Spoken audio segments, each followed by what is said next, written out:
Hello, Stuart, the Unrepentant Atheist, and I'm making a video today on two videos that Matt has made, I think in the last week.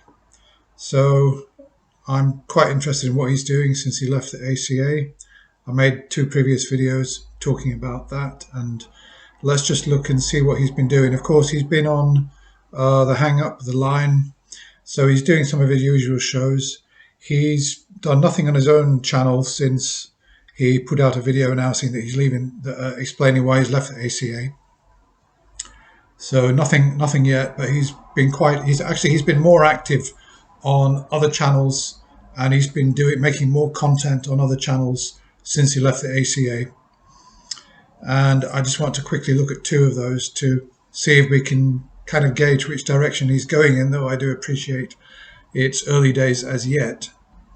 So one of them is he's branching out. Of course, we've seen him debating veganism with Cosmic Skeptic, for example. And I found that kind of interesting. And although I'm not really that much interested in the whole vegan thing myself. So, should gambling be illegal is the heading of this particular show that he did on Modern Day Debate. And it came out on the 25th. Today's the 30th, so 5 days. And it's got just under 10,000 views, which actually is low. I don't know how many.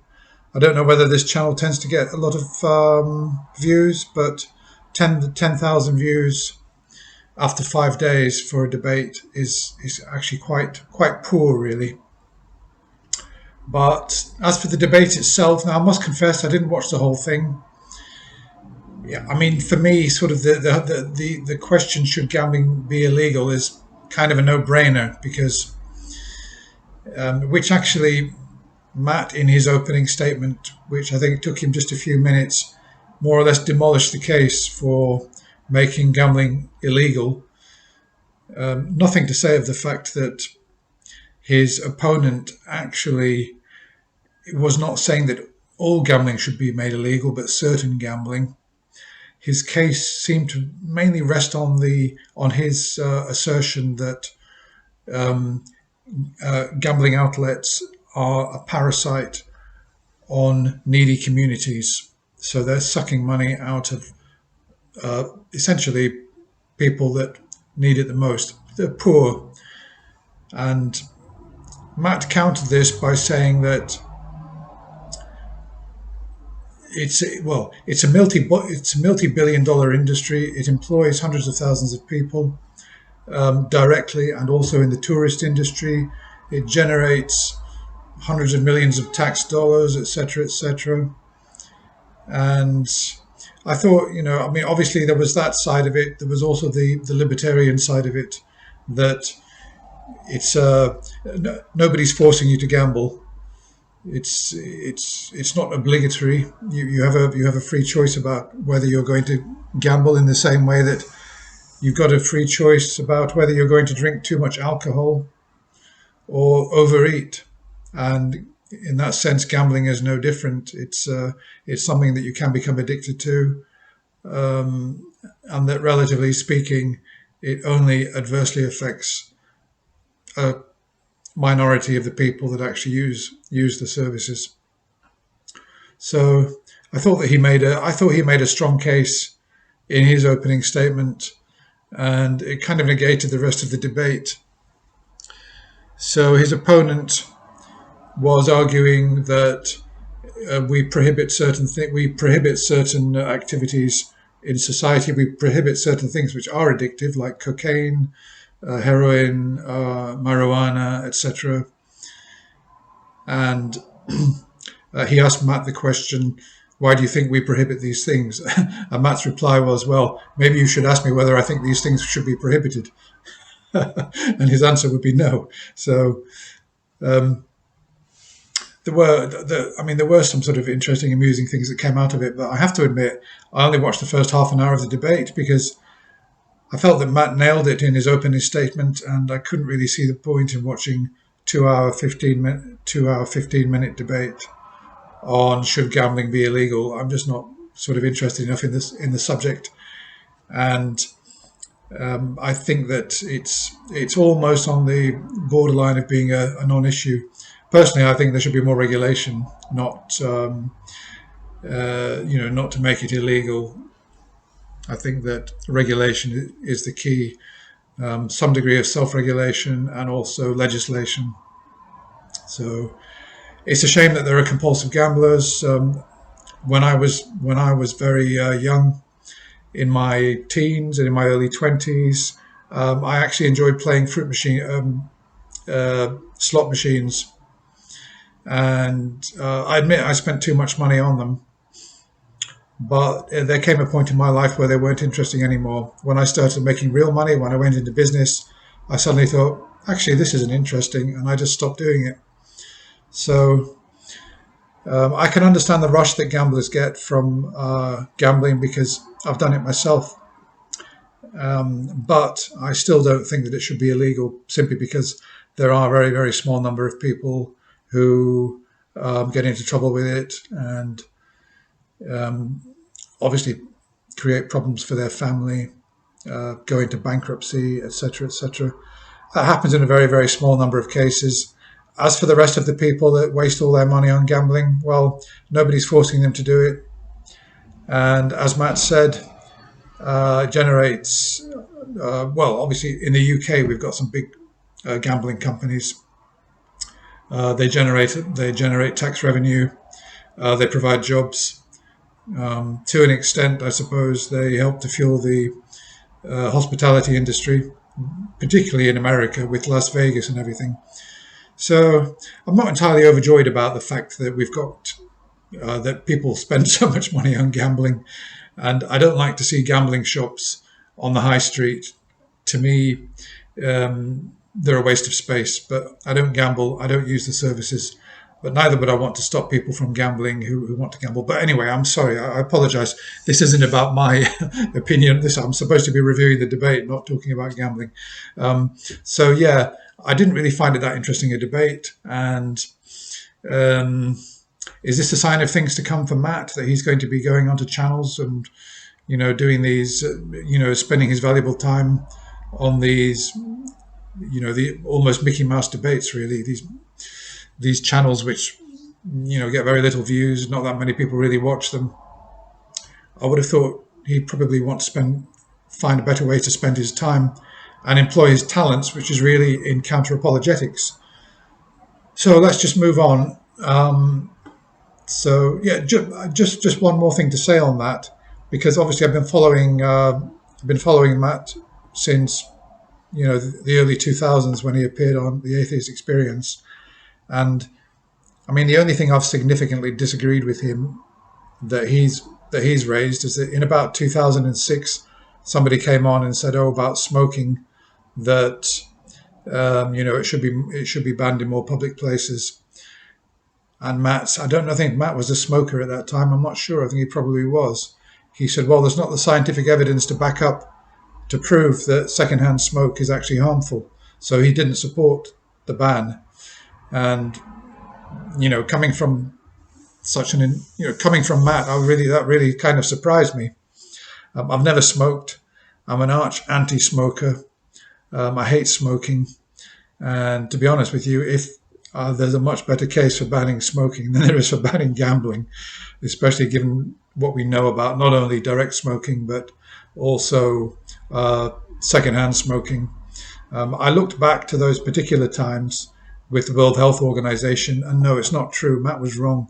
There was already very strong scientific evidence to demonstrate that secondhand smoke carries significant risk. The World Health Organization has always said there is no safe level of secondhand smoke. So I disagreed with him there, but on most issues, I kind of agree with him. There are one or two. I don't want to go into those. Okay, so the other thing he did was he debated Zach from Adherent Apologetics, a Christian, and I've had a quick look at his channel. he's got 4,000 subscribers, and his average number of views for his videos actually isn't that far off mine, which is like sort of two or 300 views. So, but he's got more subscribers than me. I've got about 700. He's got 4,000. But for a Christian channel, for a Christian channel, 4,000 subscribers is very low. Is very low indeed. There are Christians out there who hardly make any videos, and they've got like 10, 15, 20,000 subscribers. So I'm really used to Matt debating, how shall I put it, apologists who've got a much bigger following and who are more notable. So that was quite a surprise that he did the debate. It makes me wonder whether, when he's offered a debate, does he go to the channel and does he look at the person and evaluate really whether it's going to be a worthwhile debate? Because I would think he would want to debate strong apologists. So if you take somebody like Seitem Bruggencate, as a detestable person as a lot of us think he is, or at least as Matt thinks he is, in terms of presenting his apologetics, he's strong at what he does. And I wouldn't say that Matt had a walkover time with him. It was quite a Matt found himself challenged intellectually at many points in that debate, and in a way that in this debate with Matt, he did with Zach from Adherent Apologetics. I didn't feel that Matt found himself intellectually challenged, and I found that Matt really made quite easy work of Zach. Zach was very polite. He's a nice guy, and he never lost his temper, and he was patient. He didn't butt in when Matt was talking, and I thought he was quite reasonable the whole way through. But the level of apologetics that he was presenting, I didn't really think was sufficient to challenge Matt, and for that reason, it wasn't really a very interesting debate. He used a lot of PowerPoint slides, so his argument was all laid out. Not really argument; it was more or less points. He made some points or arguments that we live in the kind of world that one would expect if there was a God, and that theism has more explanatory power than naturalism. That was so easily debunked by Matt, and the debate was really dead at 15-20 minutes, really before that even. So again, I did not watch the whole thing. I watched about 20-30 minutes. I thought, this doesn't really look like high quality content, because Matt really needs to find he needs to find apologists who are on his level. Or I know that from our point of view, from atheist point of view, that's not going to be easy, because as atheists, we believe that we've got obviously a very strong position, and we've got somebody in Matt who can deal with virtually any apologetics position. But Zach just did not present a really good, strong, intellectual, coherent case for his theism. It was like it was like a sort of professor with how can we put it, a high school student. So that one didn't really work out very well. Theology Unleashed is the channel. That one has had more views since October the 21st. They've had 43,000 views, which is a fair number actually, because Theology Unleashed has only got 7,500 subscribers, which is quite low. So 43,000 views off 7,500 subscribers is actually quite good, and it may well be that simply Matt's name has drawn in that number of viewers. So that's about it really. Been a bit disappointed with those two videos. Hope to see Matt doing some better quality content and focusing on what he's good at, which is apologetics.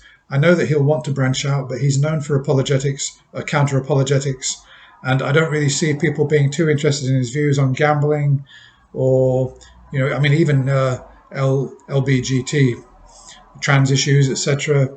Most of us who know him from the atheist experience, we want to see him doing what he's good at, which is obviously counter apologetics. So that's my opinion.